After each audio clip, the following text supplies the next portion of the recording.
O STF hoje vai ter um julgamento onde eles vão instituir censura de redes sociais no Brasil. O Marcel Van Hatten foi indiciado por calúnia e difamação por criticar um delegado da PF num discurso dele como deputado federal, o que é protegido por lei. É ilegal esse indiciamento, mas dane-se, foi feito mesmo que completamente fora da lei. O Xandão agora é juiz num caso onde ele é vítima e você tem um monte de abusos judiciários malucos aqui. E eu quero discutir nesse vídeo o que está acontecendo nesses três casos, o que vai ser essa censura do STF, o indiciamento do Marcel e um pouco desse negócio do Xandão ser juiz e vítima no caso. Quero discutir mais importante, eu acho, o que a gente pode fazer sobre isso, ou no que isso vai dar. Então, obviamente, tem dois resultados possíveis: o Brasil vira uma ditadura, ou isso aqui dá uma mudança muito profunda de Brasil numa direção muito positiva. Eu quero fazer um paralelo com a Revolução Americana. E também como isso é o resultado de você deixar a justiça e lei na mão do Estado, na mão de políticos, que é uma coisa que libertários vivem falando e acho que a população precisa acordar. E eu quero começar pelo caso do Marcel ser indiciado por calúnia e difamação por ter criticado um delegado da PF, porque não é só sobre o Marcel ser um deputado ou ser do Novo como eu, alguma coisa assim, mas é sobre o fato de que é um indiciamento completamente ilegal, de um inquérito completamente ilegal, para intimidar um deputado federal de fazer críticas. Então não é só sobre ele. É o fato de que agora todos os deputados federais têm que começar, e senadores ou políticos, têm que começar a pensar: eu posso falar?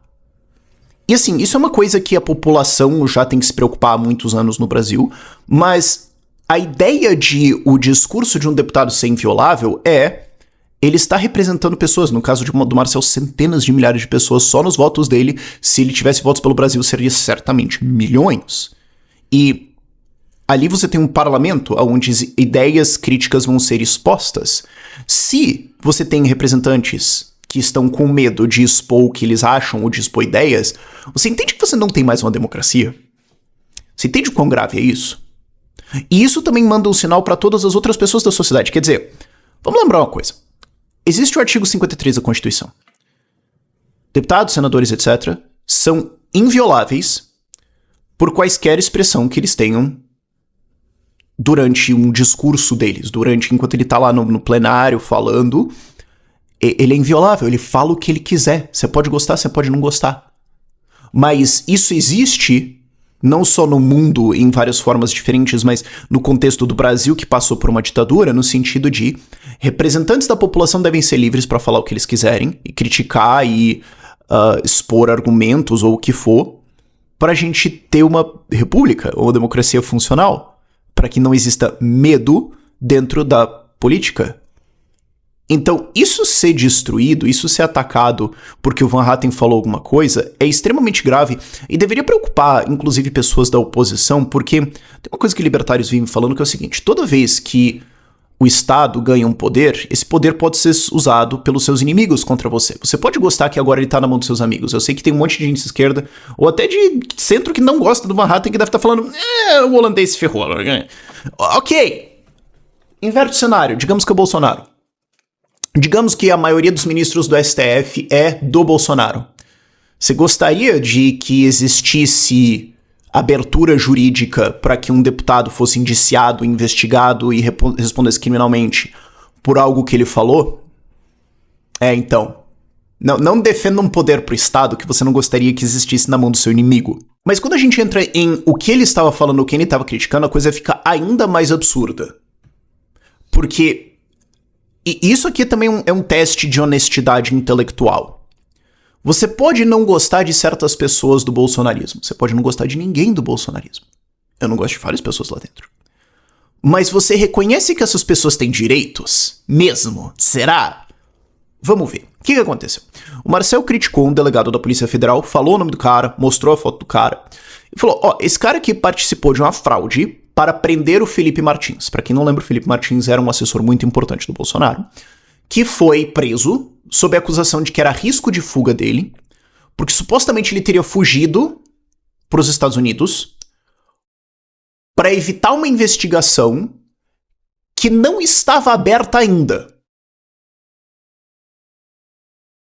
A acusação é que ele teria fugido para os Estados Unidos porque, negócio da minuta do golpe e tudo mais, ele fugiu pra lá, então é risco de fuga que ele fuja de novo. Primeiro que a investigação começou depois da suposta viagem dele. Segundo que as provas de que ele teria ido são um registro de entrada lá, que depois foi comprovado fraudulento, e um documento de Word editável dentro de um computador de alguém que tinha mais de 10 versões diferentes de quem seria a comitiva que vai com o Bolsonaro para os Estados Unidos.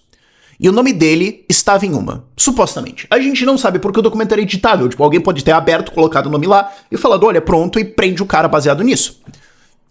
E, de novo, você pode não gostar do Felipe Martins, mas você reconhece que essa é uma prisão meio estapafúrdia, pra dizer o mínimo.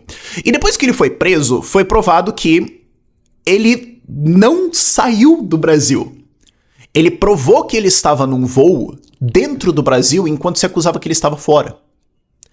Teve vários registros, teve documentos do governo americano falando: este homem não entrou neste país.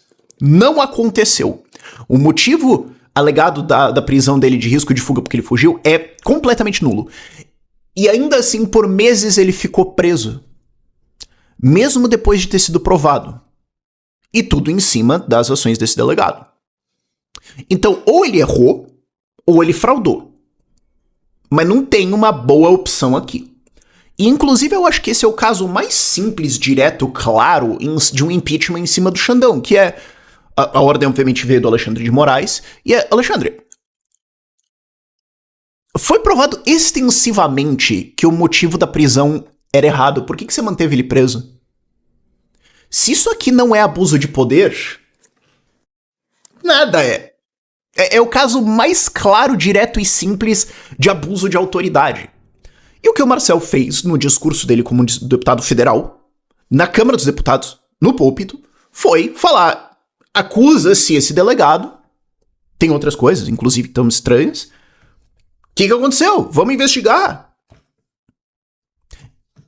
E aí ele sofre uma retaliação. Abre-se um inquérito em cima dele, aí ele é intimado a depor, e ele não foi porque ele falou: gente, eu sou inviolável no meu discurso. Eu ir lá depor legitima esse inquérito absurdo, completamente ilegal, completamente fraudulento, que claramente é uma perseguição contra mim.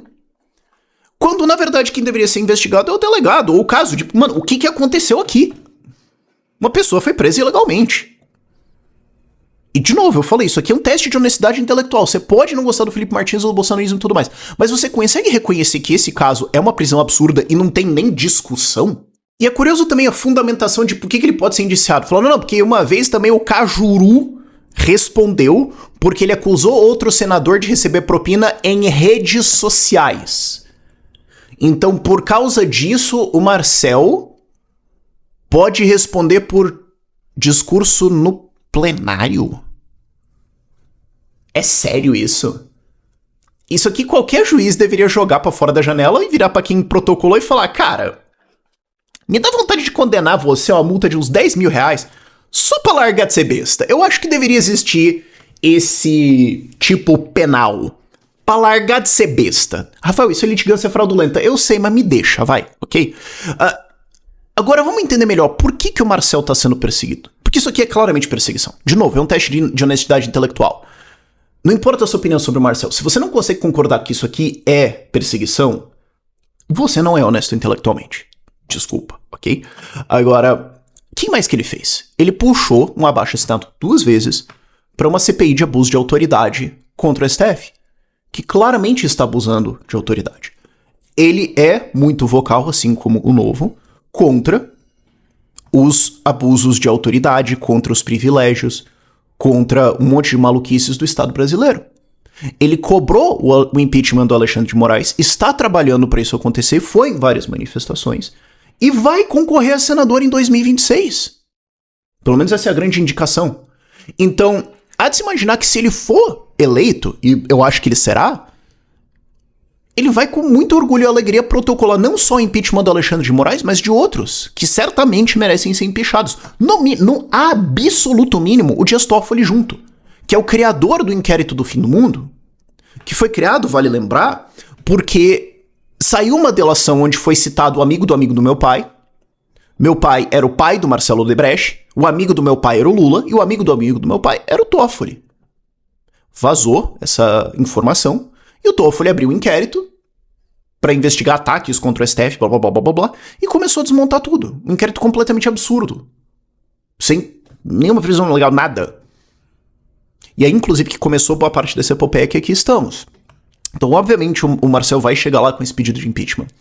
E outra coisa também, que é um fator que é importante lembrar, ele é do Novo. Então, a realidade fria é que parte da direita pode ficar reticente de defender ele porque ele é do Novo. Então ele tá um pouquinho isolado por causa disso. O predador sempre vai procurar a presa um pouco mais fraca. Eles fariam isso aqui contra o Eduardo Bolsonaro? Eles fariam isso aqui contra alguém que pode ter uma ambição presidencial? Tá bom que o Van Hatten poderia. É realista, ok? Mas vocês entendem que, friamente, parte da direita vai falar, mas eu não gosto do Novo, não vou defender o Van Hatten. Isso vai acontecer. Isso vai acontecer. Isso aconteceu quando o Deltan foi caçado. Teve parte da direita que falou, mas aquele não é que Deltan é um negócio, então não vamos defender o cara. Isso aconteceu. Vamos falar os fatos, vai. E isso aqui ilustra a importância de você defender até quem você não gosta. Sim, eu tô falando do Daniel Silveira. Eu não gosto do Daniel Silveira. Eu lamento ele estar na política. Eu lamento que a política cria pessoas como ele. Agora, quando ele falou aqueles absurdos lá, ele falou uns absurdos. A prisão dele é justificada? Não. Mas Rafael, você vai defender bolsonarista? Você vai não sei o quê? Cara, não interessa. Não interessa. Mas ele falou um monte de absurdo assim. Sim. Sim. A prisão dele era justificada? Não. Só que é o que acontece. Primeiro vão pro cara que, assim, muita gente já não gosta, tal, já é difícil de defender. Depois você vai pra outro, depois você vai pra outro, depois você vai pra outro, e eventualmente é você. Então, é importante você ter honestidade intelectual de defender, inclusive, pessoas que você não gosta. Porque existe uma fila do paredão. E você ficar quietinho não significa que você vai sair da fila do paredão. Só significa que você vai mais pra trás da fila. Mas você está na fila do paredão. Não ache que esse pessoal maligno que tá fazendo isso vai te poupar eventualmente. Eles vão chegar em você eventualmente. Ou eles vão falar assim, você não vai pro paredão. Você só vai ficar na ditadura, beleza? E as pessoas adoram subestimar isso. Falam, não, cara, Venezuela. Um monte de gente falou, mas veja, mas não faria, mas poxa. Você aposta a tua liberdade nisso? O que me leva ao segundo ponto de que hoje o STF vai julgar uma ação de inconstitucionalidade em cima do Marco Civil da Internet do artigo 19 e é esperado, todo mundo espera isso, que eles decretem que se transforme em lei via decisão judicial o PL 2630 da censura, que não foi aprovado em 2023, não conseguiram aprovar de nenhuma forma.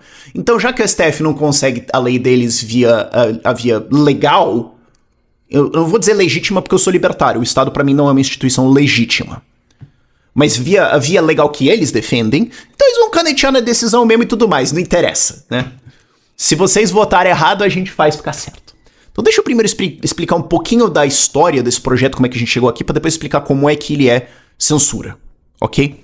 Porque é um pouco sutil ali, exige 2 neurônios funcionais, o que às vezes pode ser um desafio. O que aconteceu? Há muito tempo quer se regular redes sociais, pra silenciar pessoas. Inclusive a Gleisi Hoffmann foi extremamente aberta sobre isso depois das eleições de 2024. Gleisi Hoffmann, pra quem não sabe, presidente do PT, falou, a esquerda vai continuar sendo massacrada enquanto a gente não regular redes sociais. Senhores, se isso não evidencia, se isso não deixa claro o que tá acontecendo, eu fico um pouco preocupado com a capacidade de entendimento da outra pessoa, ok? Esse projeto tentaram aprovar até dentro do mandato do Bolsonaro. Tentaram colocar uma urgência pra votar ele. Não passou. Aí entrou o Lula. Aí lá em abril, maio de 2023, veio, votou urgência, aprovou. E aí começou uma grande mobilização nacional da direita, liberais, libertários, centro. E até um pessoal da esquerda que olhou e falou, não, parou. Ok? Começou uma grande mobilização de ser contra esse projeto e de virar os votos para ele não ser aprovado. E foram 2 semanas extremamente intensas, E chegou ao ponto em que, na Câmara dos Deputados, no dia da votação, tinha uma presença gigantesca, é muito raro, tá quase todos os deputados federais lá, e se contou os votos a favor do projeto e contra, e se percebeu que existia maioria absoluta presente contra o projeto. O que eu quero dizer com isso? 513 divide por 2 mais 1, tinha maioria absoluta. Não é assim, a maioria dos que estão aqui. Não.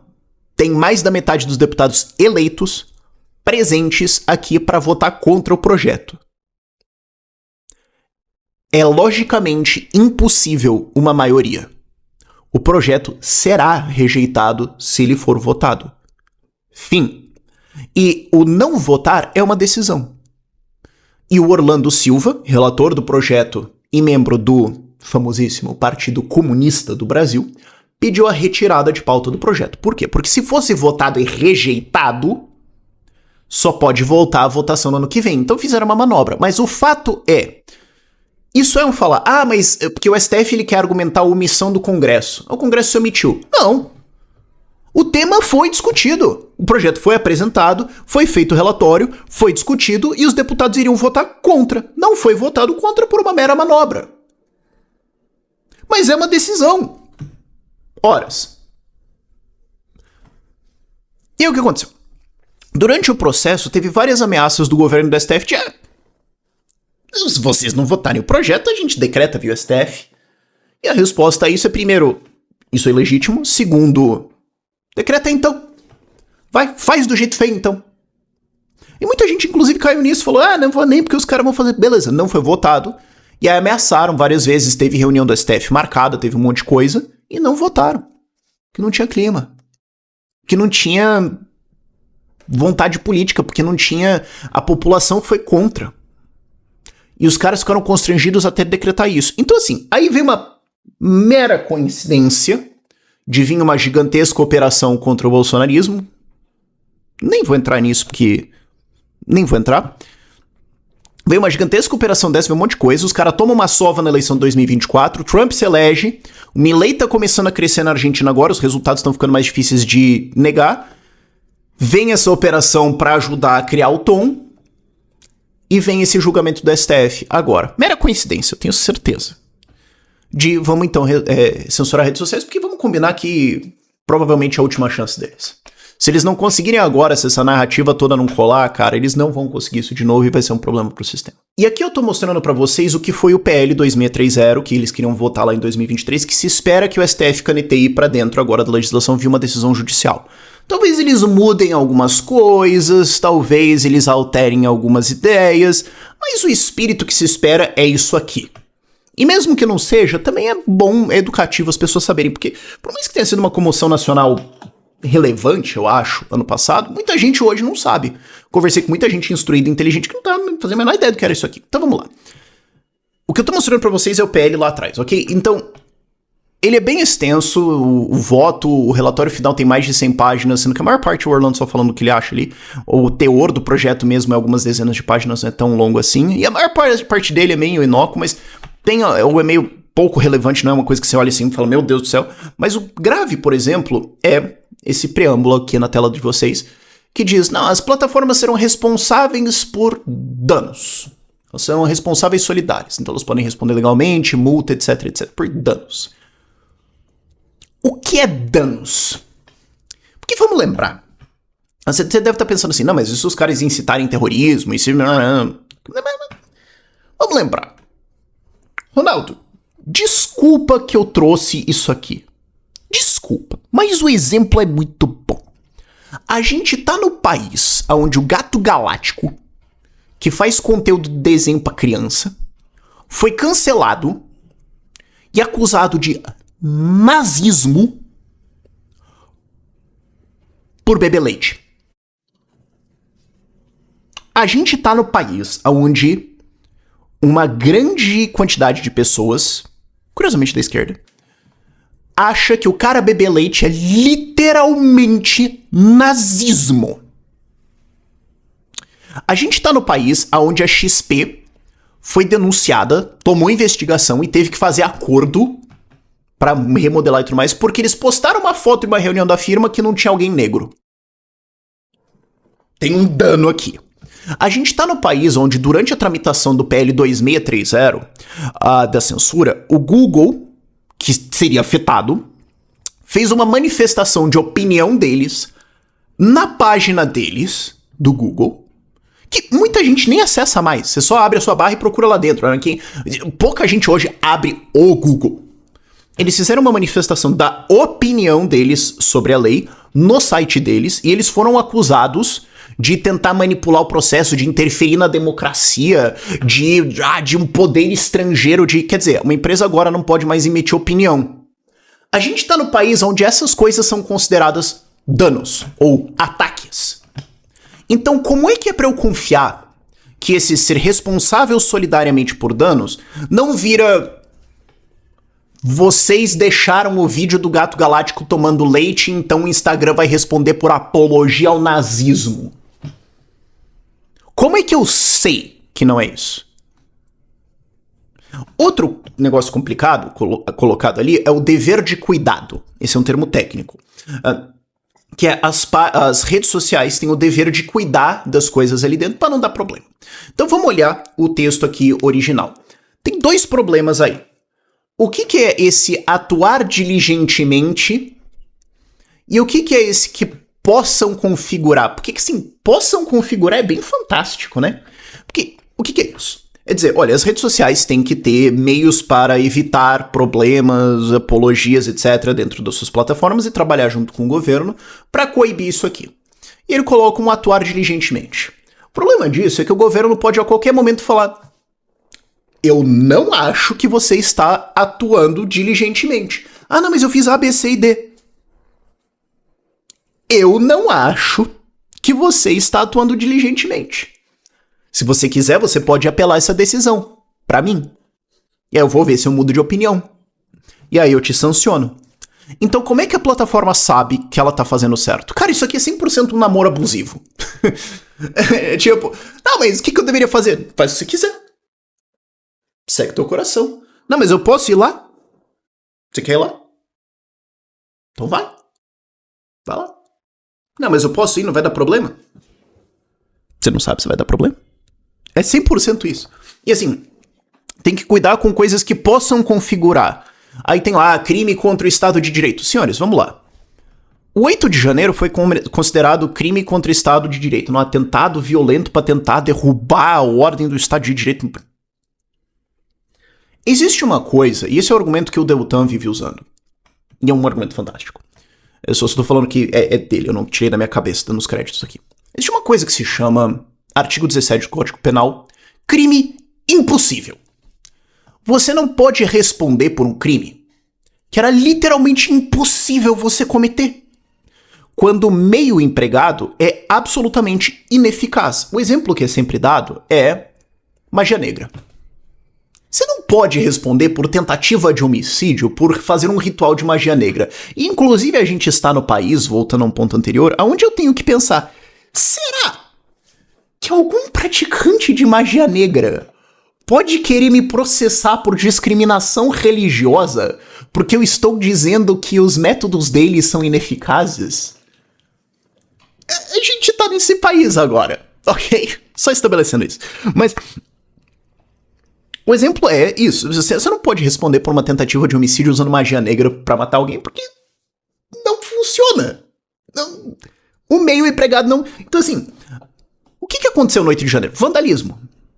É lamentável, não deveria ter feito, eu não tenho nada a apoiar ali. Agora assim, me explica como aquelas pessoas ali vão derrubar o Estado de Direito no Brasil. Tipo, o que elas têm ali que vão tomar controle das Forças Armadas ou impedir o funcionamento dos órgãos públicos e do governo federal? Tipo, não tem.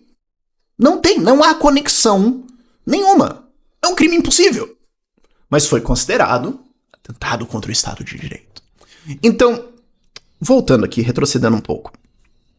Plataformas têm que pensar assim, pera, é considerado que eu entrar num prédio público e quebrar umas coisas pode ser considerado atentado contra o Estado de Direito. A não ser que seja que nem aconteceu ontem, no Rio de Janeiro, aonde professores da rede pública invadiram a Câmara de Vereadores, depredaram a Câmara e impediram uma votação porque seria votada uma reforma que eles não gostaram.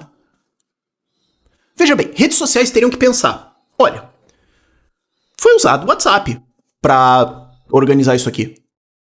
Teve post no Instagram, tem gente que é a favor. Será que isso aqui pode ser entendido como um atentado contra o Estado de Direito? Bom, como foi a esquerda fazendo? Tudo bem, não tem problema, mas você entende o ponto.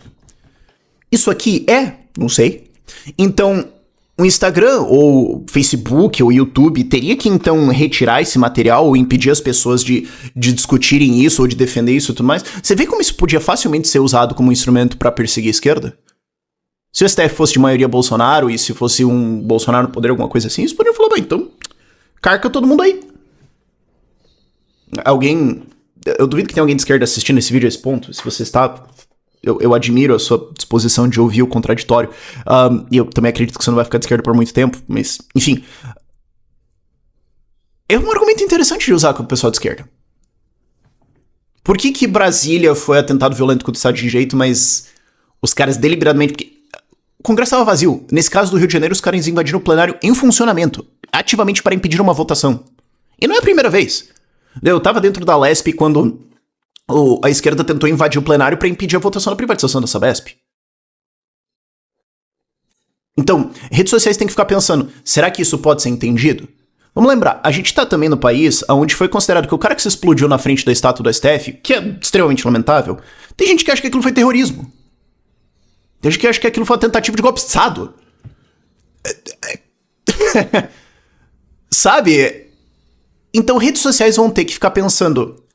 Será que eu estou fazendo o suficiente para coibir atos ou discursos que podem levar alguém a jogar fogo de artifício numa estátua porque algum ministro do STF pode entender que isso é um golpe contra a República? E como é que você sabe se você está fazendo certo? Parabéns, você não sabe. Ou um exemplo trivial também, o Alexandre de Moraes citou numa decisão para condenar em 17 anos de cadeia por atentado violento contra pessoas que estavam com estilingue e bolinha de gude. Então, redes sociais têm que começar a se preocupar com isso. Tipo, tem alguém falando disso, tem alguém falando alguma coisa que pode ser construído com, talvez seja alguma que pode levar alguém a fazer alguma coisa, então eu tenho que tirar isso aqui. E aí? E eu aqui falando, por exemplo, que o Estado é uma organização ilegítima e que, portanto, a gente não deve nenhuma obediência a ele. Obviamente, a gente vai acabar obedecendo por medo de se ferrar, mas isso não é legítimo, certo? Eu tenho que me preocupar? Será que tem que ser censurado o conteúdo libertário? O que está acontecendo aqui? Ou pessoas que defendem, pessoal do Sou Meu País, por exemplo, que defendem uma separação pacífica. Não pode falar disso mais? Como é que a gente sabe? E o ponto é a discricionariedade desse atuar diligentemente.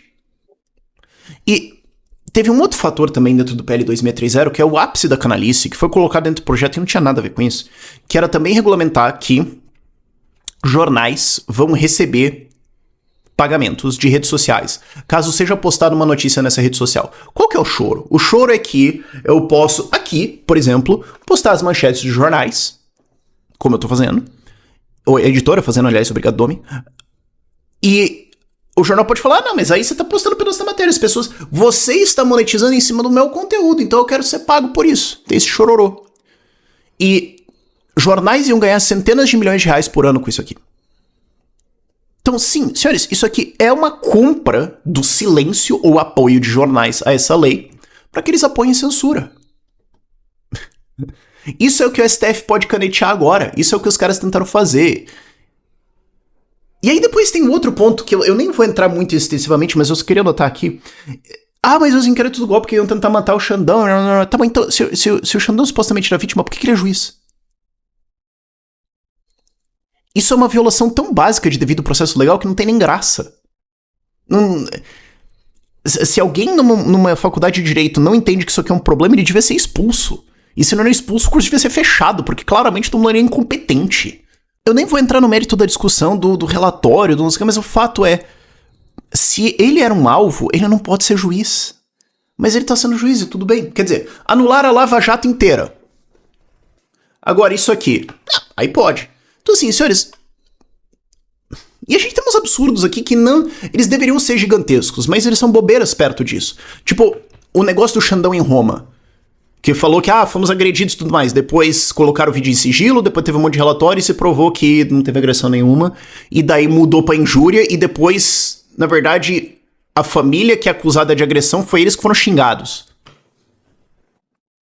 Ou manchete de ministros do STF monitoram votos de deputados e senadores em projetos para conter excessos do STF, para ver os caras que têm julgamentos dentro do STF para intimidar os caras. Só isso aqui, numa civilização mínima, já seria assim, escândalo. Tenta explicar isso aqui para um europeu. Mas é curioso que isso aqui é migalhas perto dos abusos que estão ali em cima.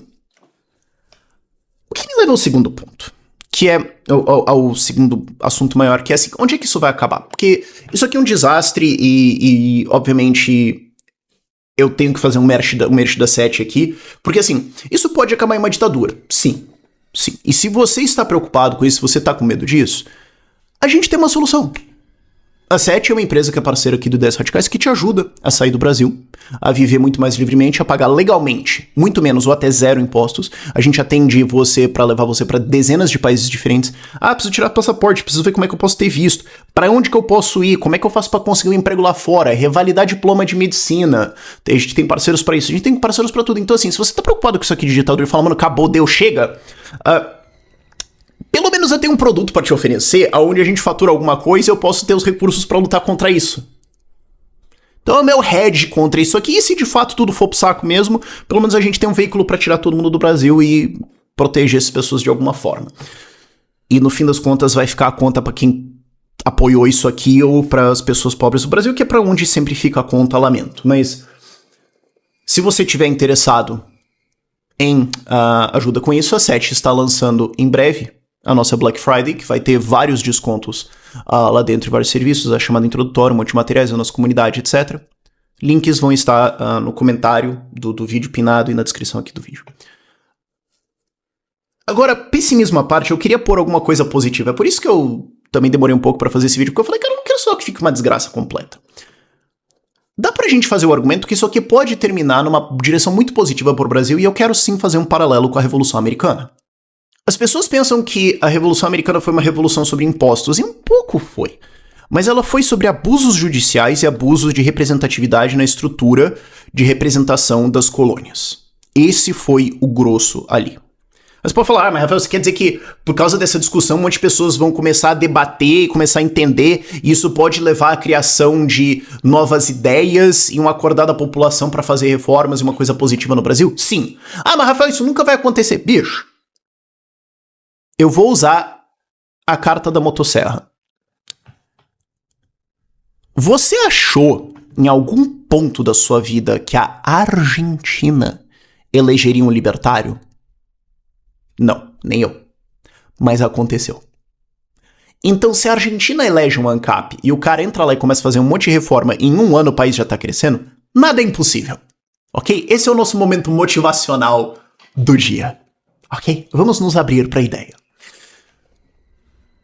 Vamos para a Declaração da Independência Americana. Ela tem 3 partes, o que interessa pra gente aqui é as primeiras 2. A primeira parte é a mais conhecida. We the people, aquela famosona lá, é uma invocação do direito natural. Direito natural significando esse direito existe, não cabe à lei dizer se ele existe ou não. Ele existe. Cabe à lei reconhecer que ele existe. Qual é esse direito? As pessoas têm o direito de criar governos que atendem aos seus interesses e que os representam, que avançam a busca da felicidade, liberdade, propriedade, segurança e outros valores da humanidade. Note que isso pode ter uma interpretação libertária, porque está escrito governo, então isso pode ser governança. Não necessariamente é Estado. E se esses governos se tornam tirânicos, é direito dessas pessoas destituir este governo e instituir um novo que eles acham, que eles entendem, que atendem os seus objetivos. Isso é a primeira parte da Declaração da Independência dos Estados Unidos. A segunda parte é onde eles enumeram por que nós estamos, as 13 colônias, invocando esse direito contra o rei inglês. E é interessante ler as acusações ali. Algumas você precisa de contexto, eu já estudei bastante história americana, sou fascinado pela história deles, então eu consigo entender um pouco melhor. Para alguns de vocês pode ser meio mas eu vou dar um pouco de contexto com vocês e fazer um paralelo para o Brasil, ok? O rei se recusou a sancionar, a dar o Royal Assent, a autorização, para leis que nós aprovamos aqui. Quer dizer, nós elegemos pessoas, nós criamos representantes, nós fizemos as leis para nós mesmos. O rei chegou e falou, não. Plebiscito do armamento? As pessoas foram consultadas. E o governo falou, e daí? Eu vou fazer o que eu quero. Certo?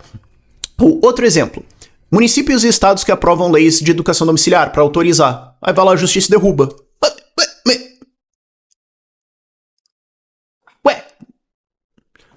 O rei impediu a governança local de passar leis. O rei fazia isso, ele destituía parlamento, negava e tudo mais, dificultava a governança local. Isso pode ter um paralelo com a centralização excessiva de Brasília. Tudo no Brasil é Brasília, quer dizer, a gente não consegue resolver nada no local. O rei criava assembleias e votações picaretas. Não, vai ter uma assembleia onde? Lá do outro lado dos Estados Unidos. Quem chegar, chegou. Mas os meus caras já estão lá. O quórum vai ser contado daqui 3 horas, vocês têm que chegar lá. Boa sorte. E o decreto de conselhos populares da Dilma. O que o rei britânico fazia? Ele criava um monte de assembleia para tirar poder das locais, criava outras coisas para deslegitimar os locais, para tirar a representação legítima. Ou sindicato. Contribuição sindical obrigatória, essas coisas assim. O rei dissolveu representações locais de maneira abusiva. O parlamento lá elegeu um pessoal que eu não gosto. Destitui todo mundo. Gente, caçar o mandato do Deltan, impediu a administração de justiça ao não autorizar que a gente fizesse a nossa justiça e tudo mais. STF soltando bandido pra todo lado, a justiça se recusando a fazer justiça. O rei colocou juízes sob responsabilidade direta do rei e sob o seu salário de formas que os juízes não respondiam aos locais, às assembleias locais e tudo, mas diretamente ao rei. O que é o Lula indicando os advogados dele? O rei criou uma multitude de novos órgãos e novos offices e jogou uma multidão de fiscais em cima da população pra taxar, pra cobrar taxa e pra encher o saco. Preciso fazer o paralelo? Acho que não, né? O rei manteve tropas em excesso no meio da nossa população em tempos de paz. Então, por exemplo, a lei de federalização de polícias, quer dizer, agora a polícia vai ser tudo federal do Lula. O rei se combinou com outros países, com outras autoridades para nos submeter a uma jurisdição que não é a nossa constitucional. BRICS? O rei cortou o nosso comércio com outras partes do mundo. Imposto, regulação, não entrar em acordo comercial. Tem um monte de coisa que você vê ali no segunda parte da Declaração de Independência Americana que você olha e fala, cara, isso aqui tá parecendo familiar, bicho. Como é que... E isso levou a uma revolta da população, isso levou a uma discussão sobre os abusos, o que o rei pode fazer, o que não pode, o que deveria ser a lei. E culminou na Revolução Americana. Quer dizer que sempre vai acontecer? Não. Você vai precisar de lideranças. Sabe, eu adoro essas teses determinísticas de mas se tiver uma grande crise econômica o pessoal vai acordar. Venezuela? Você precisa da liderança. O exemplo é o Milei. A Venezuela tá em crise desde os anos 60. Ok? Ou 50.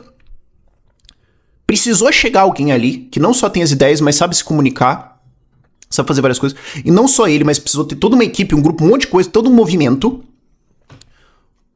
para acordar a população e para conseguir aquilo ali, para ele conseguir fazer as reformas e continuar levando o pessoal. Você precisa de liderança, você precisa de pessoas. Não adianta ter suas ideias, não adianta ter sua crise. Então é por isso que várias crises nunca dão em nada. Eu diria, inclusive, a maioria delas. Mas na Argentina teve o Milei, nos Estados Unidos teve os Founding Fathers, alguns deles. Alguns eram só um bando de soça, mas isso é outra discussão. O ponto é, nesse caos existe uma oportunidade para lideranças, grandes, médias, pequenas, ou você mesmo falando ideias, ou prestando atenção, porque eu sempre penso que eu tô, sempre não, mas eu muitas vezes penso que eu tô fazendo esses vídeos para você que já é meu fã, ou tá interessado, ter os argumentos para falar para outra pessoa, então eu tô argumentando por proxy com outra pessoa, sabe? Você já concorda comigo, mas às vezes você talvez não sabia explicar. Mas você pegar esses argumentos aqui e levar pra frente, ou indicar esse vídeo pra alguém que já tá ali sentindo, entendeu? O cara tá na população de risco pra ser libertário, sabe como? Todos nós temos nesse desastre a oportunidade, o momento de avançar ideias, de explicar, de argumentar e de tentar transformar isso em alguma coisa positiva. É difícil? É. Mas ficar quieto não pode possivelmente ser um plano. E no longo prazo, fugir não pode ser um plano. Eu entendo, tipo, a ideia revolta de Atlas. Eu tô falando da Sete aqui, por exemplo, você quer sair do Brasil e tudo mais. Mas se a gente só fugir, a gente tá deixando tudo pros vagabundos e eventualmente eles vão ter muito mais força de poder econômico e nós estamos fritos. O plano não pode ser ficar quieto e fugir. Então a gente tem que fazer alguma coisa, mesmo que pequena. É só que eu tenho muita dificuldade mesmo, pessoalmente, de achar que quem tá quieto é 100% uma vítima. Eu entendo que existem incentivos, eu entendo que existem pressões, eu entendo que é difícil. Mas se você não fez nada e não falou nada, eu não acho que você é 100% uma vítima do que aconteceu. Pode ser que você seja 90%. Ok, eu só tô dizendo que você tem alguma iota, alguma coisinha de algo que você pode fazer. Mas também eu responsabilizo lideranças, e nisso eu me responsabilizo também, de a gente educar as pessoas sobre o que elas podem fazer, de dar as ferramentas e tudo mais. A gente não pode esperar que todo mundo invente do nada. Então a gente tem, como lideranças, essa responsabilidade moral assumida de dar uma orientação para as pessoas. A gente tá num momento pivotal aqui do nosso país. Nossa, tô falando bonito hoje. Tá louco. A gente tá num momento pivotal aqui da nossa história em que a gente pode fazer a diferença. Mas ficar quieto e fazer nada não pode ser um plano. O que me leva ao meu último ponto, que é o ponto libertário de... É isso que acontece quando você deixa a lei e o poder e a justiça na mão do Estado. O que as pessoas geralmente aprendem no senso comum, especialmente num curso de direito, é que você precisa de um último decisor e o poder tem que estar no Estado decidir qual é a lei, qual é administrar a justiça e tudo mais. Mas isso leva a uma pergunta muito simples.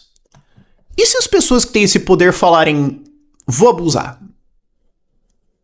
Você vai fazer o quê? Ah, não, mas aí a gente vai ter o sistema de pesos e contrapesos de uma república, numa democracia com separação dos poderes. Tá. Mas e se o Lula vai lá e tem reuniões de conjuntura fora da agenda com ministros do STF? E se o presidente do Senado não só se acovarda diante disso, mas entra dentro do esquema? E se os caras combinam de abusar? Você vai fazer o quê? Qual é o plano?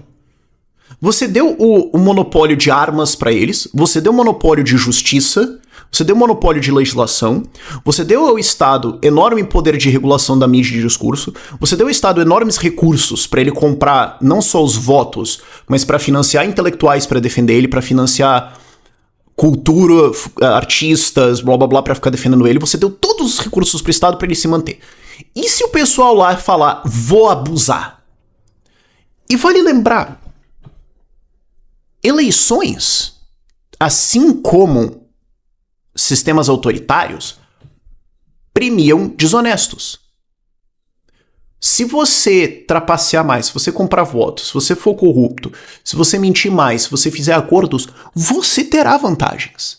Não só no sistema autoritário, mas num sistema democrático, numa eleição. Jogar limpo numa eleição é pior, é menos eficiente. Então a tendência é que aqueles que dominam o poder, e quanto mais forte, mais em cima, mais forte essa tendência, serão as piores pessoas que a sociedade tem a oferecer. Então quando a gente coloca lei, Estado, justiça na mão do... Lei, justiça, poder, armas, cultura, dinheiro na mão do Estado, você está dando poder para as pessoas, para as piores pessoas que a sua sociedade tem para oferecer. E aí vai dar o quê? Vai dar que, no fim das contas, a lei é o que 6 ministros do STF decidirem, porque é a maioria. Não precisa ser os 11. Se 6 decidirem, tá decidido. Se eles lerem uma coisa e falarem o exato oposto, é isso. E você é um golpista. Fim. E a lei vai virar produto, seja no legislativo com venda de legislação, com corrupção, com não sei o quê, seja venda de sentenças, que teve escândalo agora, e daí o pessoal vai ser aposentado compulsoriamente. E assim, perguntas básicas, sabe? Vão voltar e reverter todas as decisões? Eu sempre faço essa pergunta quando você tem uma grande condenação de corrupção. Ok, foi estabelecido que, por exemplo, a Dilma, no segundo turno, na segunda eleição dela, em 2014, foi eleita com dinheiro roubado. Certo. Indisputável. Inclusive, o próprio Gilmar Mendes admitiu isso. Eu sempre vivo voltando para esse julgamento. Foi julgado as contas do governo da eleição da Dilma Rousseff. Foi até o Tribunal Superior Eleitoral. e teve um empate, e o presidente do tribunal, Gilmar Mendes, deu o voto de Minerva desempatando para inocentar a Dilma, com o argumento de que, embora, sim, tem abuso de poder econômico, sim, e foi sujo, sim, se cancelar a chapa vai dar mais trampo, e daí a gente vai ter que fazer o quê? Revogar? E daí a gente tem que cancelar as decisões de um governo ilegítimo? Aí vai ser muito trabalho, né, pessoal? Então, vamos inocentar. É um dos mais fantásticos argumentos da história jurídica brasileira. Você vai ter esses problemas quando você coloca a lei e justiça no Estado, quando você dá esse poder pra eles. Você vai ter erros, você não vai ter nenhuma consequência e vai dar nisso. A proposta libertária, do outro lado, é que a lei é uma coisa objetiva. Ela vem de propriedade privada, ela vem do fato de que você tá vivo, que nós estamos vivos, a gente precisa conviver, e a única forma disso existir sem conflitos violentos é você tem propriedade privada de você mesmo e daquilo que você se apropria, que não era de outras pessoas, depois vocês trocam e entram em acordos. Sabe, a única forma de você ter uma lei que é igual para todos e válida para todos em todos os tempos é essa, não existe outra. E a partir disso a gente vai derivando o que é a lei. Mas é uma derivação lógica objetiva, não cabe opinião nisso. E a maior parte das coisas é muito pouco controvérsia. Existe controvérsia em algumas coisas, tipo assim, a propriedade intelectual, aborto, essas coisas assim. Ok, são coisas graves, vamos combinar, mas mesmo hoje, a gente já tem isso em algum nível, da lei estar na cultura das pessoas e as pessoas entendem que certas coisas são objetivamente erradas. Homicídio, estupro e escravidão não são errados porque a lei disse que são. Certo? A população já entendeu isso. Eu tô tentando dizer assim, não é tão absurdo imaginar isso, porque às vezes as pessoas podem falar, nossa, mas isso é muito difícil. Se por algum motivo alguém colocasse cachaça com droga no STF e os caras fossem lá e legalizassem estupro, a gente ia começar a achar isso certo? Não. Então você entende que já está na nossa cultura, correto? O que eu tô dizendo é que uma ordem libertária, uma estrutura de ordem libertária, de governança libertária, é onde as pessoas entendem dentro da sua cultura respeito à propriedade privada e não agressão. E a gente cria sistemas e estruturas para defender isso. Eu não vou nem entrar em como isso seria, porque esse vídeo já está extremamente longo, mas o ponto é que esse é o nosso contraponto a dar poder na mão do STF e torcer para tudo dar certo. E é um momento, eu acho, e há muito tempo e vai continuar sendo por muito tempo, da gente começar a discutir isso. O problema é que vai demorar. Eu fiz esse paralelo com a Revolução Americana, mas assim, a Revolução Americana foi completa em 1783. Foi o fim de tudo mais, acabou. E agora eles tinham que montar um governo. Que ainda é um puto trabalho. Mas isso começou em 1765. Foram 18 anos. Cara, começou a dar uns problemas significativos em 1750, o que dá 30 e porrada anos até tudo terminar. E você pode voltar até para fatos de 1670, 1680, que você olha e fala, vai dar uma merda federal isso aqui, né? Então, assim, essas coisas demoram. E por mais que a gente esteja na era da internet, por mais que a gente esteja numa era muito acelerada, não é razoável a gente esperar que isso seja assim. 2014 foi só 10 anos atrás. E muita coisa aconteceu de lá pra cá. As manifestações de 2013 foram em 2013, 11 anos atrás. Não é tanto tempo assim. As coisas demoram. É só que a gente tem que ter a paciência e a frieza de entender quais são os argumentos que precisam ser feitos, as discussões que precisam ser feitas e começar a acordar as pessoas. Eu não planejava terminar nisso, mas deixa eu terminar nisso aqui, vai. Eu sempre fazia uma analogia aqui e quando eu me converti eu acho que ela ficou ainda mais poderosa. Se você é cristão, o que você acredita? Você acredita que o literal Filho de Deus veio pra Terra e estava fazendo um milagre na frente de todo mundo. Ele ressuscitou Lázaro e todo mundo viu. Ok? Tá curando coisa pra todo lado. Ok? E a mensagem que ele estava explicando não era muito complicada, cabia num panfletinho. Assim, em resumo, tá? E mataram ele. E levou 2 a 4 séculos pra Mediterrâneo como um todo olhar e falar, cara, pensando bem, talvez ele tinha um ponto, sabe? Talvez ali nós erramos. Então a gente também não pode achar que a gente vai chegar com uma mensagem mortal, vai chegar com uma mensagem complexa, com toda essa discussão aqui, e convencer todo mundo. Ou que vai ser com o mesmo argumento. Ou que eu vou convencer todo mundo, ou que você vai convencer todo mundo. Cada um de nós vai fazer a nossa parte. Ao longo da história, ao longo das décadas. Então a gente precisa ter um jeito de fazer isso no meio disso. E vale lembrar, a Revolução Americana foi feita em censura, em desarmamento e com repressão, ok? O jogo não acabou. O jogo demora muito pra acabar, ok? Mas a gente tem que fazer isso ao longo dos anos. A gente tem que dar um jeito de fazer isso ao longo desse tempo. A gente tem que dar um jeito de construir, de ser positivo e de se divertir ao longo desse tempo, porque se a gente só ficar negativo e apocalíptico, isso aqui vai acabar com a gente. Mas objetivamente é a briga certa, é a causa correta, é a coisa boa. Eu tenho um imenso orgulho e alegria de estar fazendo isso. E por mais que seja triste, decepcionante, depressivo muitas vezes ver o Brasil nessa situação, eu prefiro estar aqui consciente disso e fazendo alguma coisa sobre isso do que não saber disso e só estar vivendo a minha vidinha, sabe? Fica essa ideia pra vocês. Por esse vídeo é isso. Tchau, tchau.